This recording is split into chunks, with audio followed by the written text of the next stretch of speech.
Thank you very much, Raymond. Thank you to everybody who's watching. As Raymond said, my name is Mariam Claren, and my mother, Nahid Taghavi, is a political prisoner in the Islamic Republic of Iran. Nahid is a left-minded woman rights activist. Therefore, she is imprisoned. She was arrested in the capital city of Iran, in Tehran, on October 16, 2020, by the intelligence branch of the Islamic Revolutionary Guard Corps.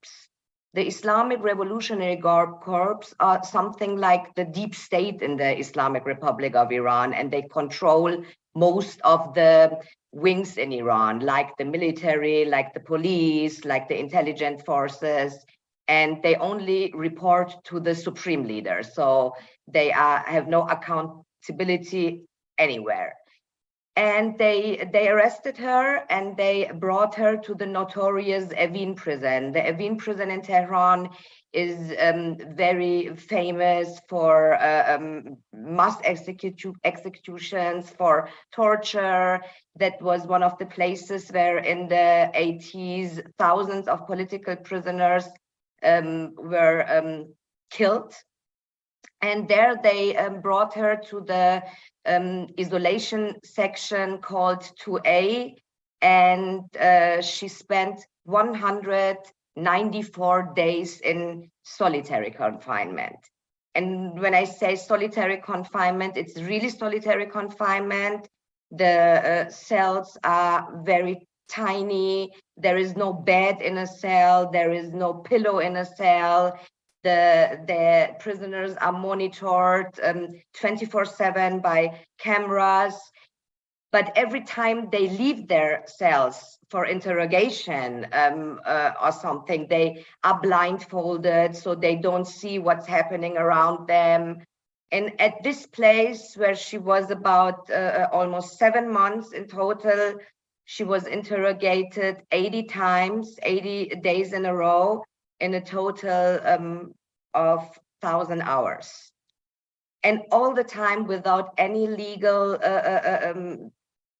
access. She had no lawyer, and she was completely on her own. And also the information or the access to family is very, very poor. For the first two and a half months, we don't hear anything from her except one short phone call. My family in Iran was allowed to see her about 3.5 months later when the interrogations were over, so she was completely isolated from the world. And she didn't see inside of a courtroom until her first hearing in April 28, 2021. This was almost 5 months, more than 5 months after she was arrested. And she met her lawyer for the first time at this court. So she did not have access to a lawyer until she was brought to court. And her lawyer got access to the file 4 days before the court date was. And it's not that the lawyer gets access to files and can copy them and bring them to his office. No, the lawyers in Iran have to read the cases in court in front of the security forces, and they are not allowed to take pictures or anything else. So it's very, very heavy conditions for building a defense for a political prisoner when you have no access, even not to your to the person. And that was her first court hearing. She was still in solitary confinement at this time. Her second court hearing was in June 13. That was the final court date. And there the charges were brought up by the prosecutor, and it was a very behind closed doors court, and the prisoners were not allowed to defend themselves. And a few weeks later, in August 2021, she was sentenced to 10 years and 8 months in prison for charges running an illegal group for disrupt national security, and 8 months for propaganda against the regime. My mother denies both charges. The Islamic Republic of Iran criminalized her freedom of belief, freedom of thought, and freedom of speech. That's why she is behind bars. And that's why they tried her on trumped-up charges. Her trial was a sham, conducted behind closed doors, as I said, with no real opportunity to present a defense. Nahid Taghavi, my mother, was tried in a group case. Along her two other women rights activists, Bahare Soleimani and Somaya Kargar, and a labor rights activist, Mehran Raouf, were sentenced to many, many years in prison. The whole Iran's judicial process is no more about justice than it's like the Middle Age inquisitions. This has nothing to do with a lawful process as we think it should be. Systematic human rights violations are commonplace in the Islamic Republic of Iran. Lawyers, journalists, religious minorities, any dissenters are arbitrarily arrested. I want to give you an example. The lawyer of my mom, who was the lawyer of the whole group case, was arrested 1 week after my mom's sentence was given because he tried to get vaccine for the Iranian people to save their lives, and therefore he's now in prison, and we have no idea what's going on with him. And this is only a small example for the whole prison system of Iran.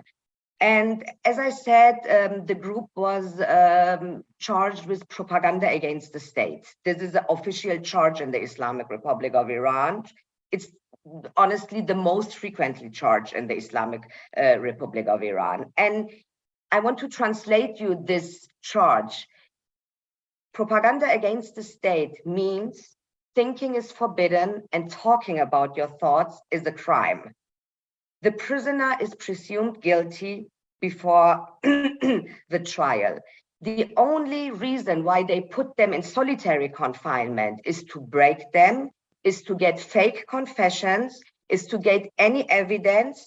Then they bring them to the trial, to court, then they give them harsh sentences. And the sentences are really often very harsh. For example, Nasrin Sotoudeh, a human rights lawyer, was sentenced to, I think, 86 lashes and 36 years behind bars.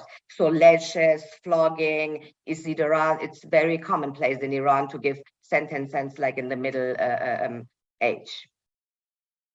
I've learned from my mother that resistance and speaking out against this injustice is the only way to stand against the Islamic Republic of Iran. So I decided to go public with her case at the very beginning of her arrest. I think it was after 6 days when she was arrested, I officially said that my mother is arrested and we have no sign of life of her. I created the Free Nahid campaign on social media. I started giving media interviews, like Raymond said, to much German media, but also to international media like The Guardian. I started working with NGOs like Amnesty International.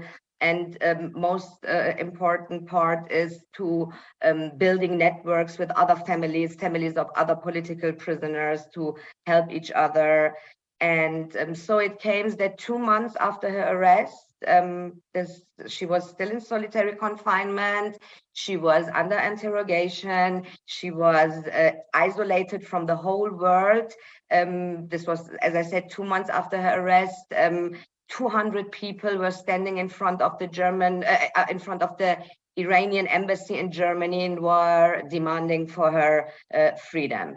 And when I start having phone calls with her, it was always my aim to tell her about all the efforts that are people making to secure her release and the release of the other political prisoners. So on her trial date, on her first trial date, I talked to her in the morning and I told her, be strong, go into the courtroom and imagine thousands of people surrounded with you, standing behind you and demanding free them all. So I always try to give her a lot of spirit and to give her a feeling of what is going on outside. People are caring about you.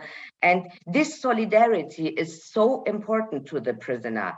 In the first, going public with the case of a political prisoner is so important because it helps the prisoner and it protects the prisoner. They cannot do what they want with them when they know the case is public.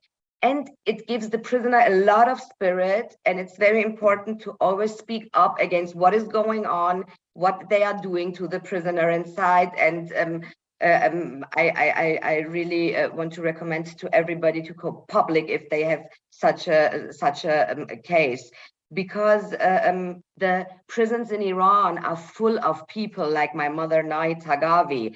And these people are all in jail because they cared for other people, because they were fighting for a better world, they were fighting for a free Iran, and that's why they are in jail. And they deserve awards and not bars. I want to give you an example of a very brave political prisoner called Sept. Sepide Golian is a journalist, and she was advocating for labor rights. And she was in the Evin prison. Evin prison is a prison for political prisoners. And for punishing her, they sent her to a normal prison, somewhere in very far away from her family, where normal prisoners were held. Very poor conditions in such prisons. And a few weeks ago, Sepide caught COVID, and she was released for medical furlough for some weeks. And the first thing Sepide does after her release, she gave a detailed report about the mistreatment and the torture from women in this prison. And it was so emotional what she told, very detailed, and how women are treated in this prison, and mistreatment and torture. Therefore, they opened her a new court case. She's now again charged with, you can guess, propaganda against the regime. Sepide knew that they are going to charge her again. She knew when she's going to publicize this mistreatment, she will get in trouble, but she decided to be the voice of the prisoners. She's so brave. And what I want to say is the prisoners are brave, they are resistant, they count on us. It is up to us to be their voice, to have their back, and to fight for their release. And I want to end up with a very famous Iranian sentence. Everybody in Iran knows this sentence. It's called "Zendaniyan siyasi azad bayad gardan," and that means free all political prisoners right now. And I want to thank Revolution Book, and I want to thank the Emergency Appeal to Free Iran's political prisoners for having us, for being our voice. The fight will go on, but I'm very sure we are going to win this fight. Thank you very much.